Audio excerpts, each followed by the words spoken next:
But what does gymnos mean? Okay, I thought you had it. Now you can't. Gymnos is the Greek word for naked. So since the athletes trained and they wore nothing when they trained, it became associated with the context of athletic training. And so a gymnasium, that's exactly where it came from. Now, this life is more like a gymnasium than it is a living room. You need to understand that you're not really in a living room here. We're in a gymnasium. We're being worked over and worked out. And God's kind of working things through us as well. And so it should not be surprising if these unexpected things occur. But can they be redemptive? And my answer is yes, they can. And I think this is a very important perspective we need to embrace. Yes? Encouraging me too that we're naked before God. Well, we're gymnos before God as well. That's right. There's nothing hidden between us and Him. And it's an interesting metaphor. This, by the way, it's one of about a list of 400 themes I have that trace nicely from Genesis to Revelation. In this case, nakedness. Who told you were naked? You know, remember that? And the statement before, the man and the woman were naked and not ashamed. But then suddenly they became ashamed. It's a whole theme that runs through Scripture. I have a list of 400 of these. Sometime I'm going to take you through a few of them. It's absolutely fascinating way to do a theology. You just take a particular image and you trace it from, and you see the incredible coherence of how the Scriptures develop and embellish that image. And it becomes an extraordinary, take garden, mountain, anything. There's all sorts of images that you could do this with. At any rate, this is very important for us to see. Now, Peter tells us, 1 Peter chapter 4, that we therefore should not be surprised when certain things occur. He says this in 12 to 17. When he says, "Beloved, do not be surprised at the fiery ordeal among you which comes upon you for your testing, as though some strange thing were happening to you.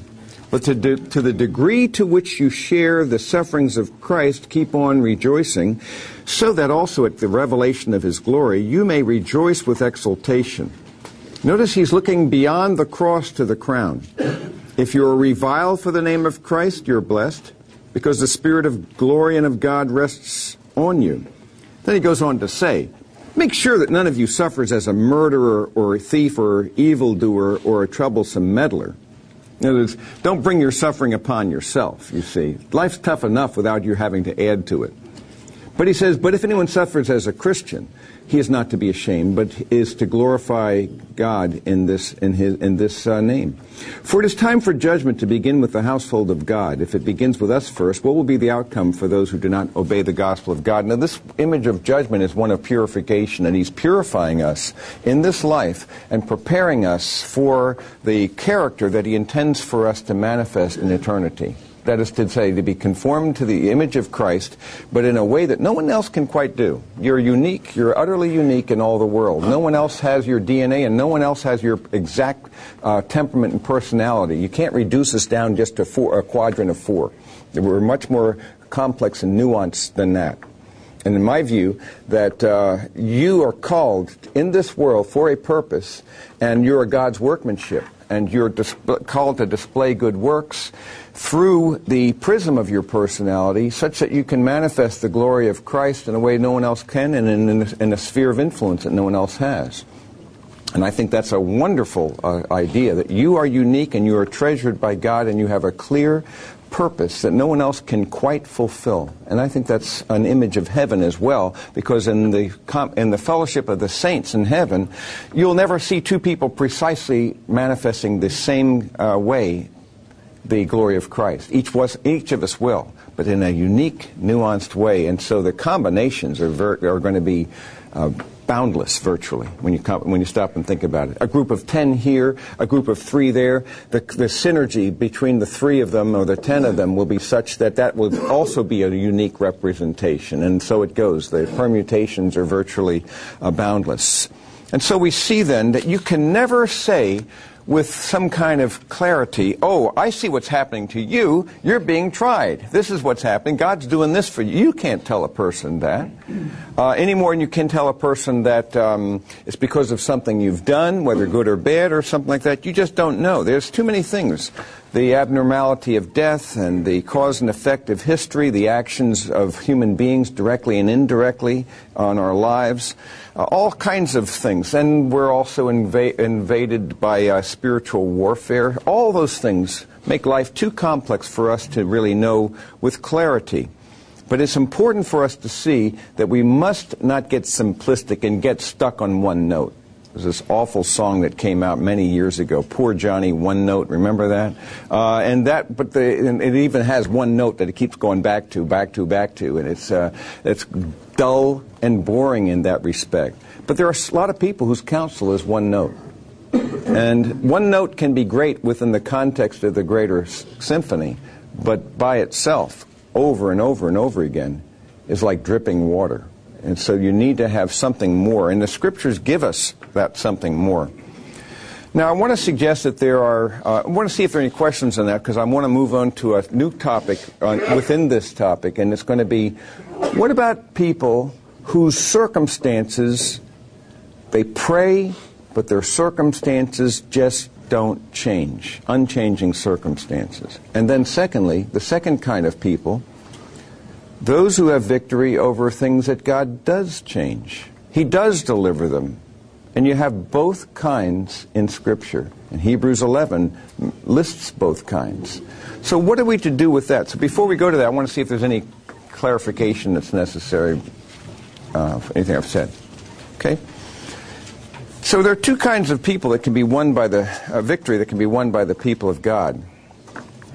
There are those which take place in the midst of circumstances that simply do not change. If you go to Hebrews 11, what you see is both kinds.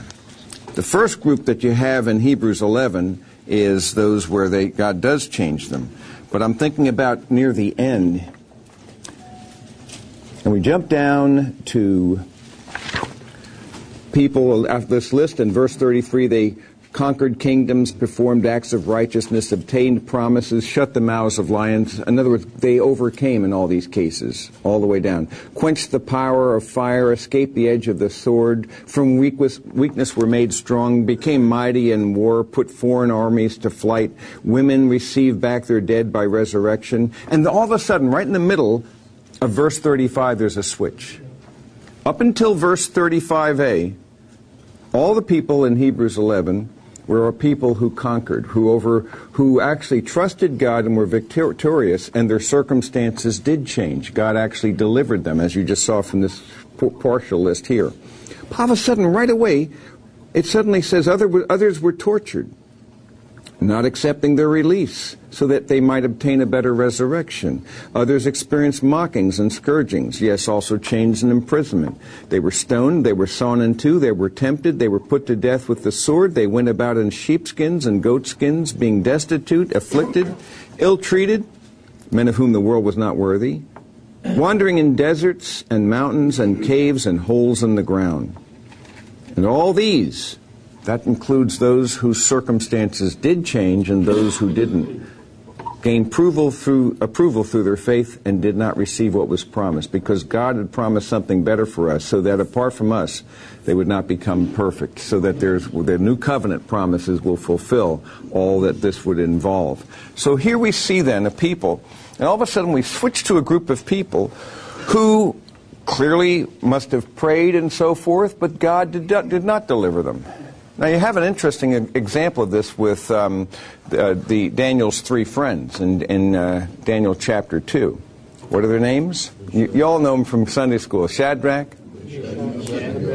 Yeah, and somebody remembered it that way. To bed we go. So he said, Abednego. And those three people, I bet you don't know their Hebrew names. That's also given. But Bubba Cooter. Who's the third one? You can do it.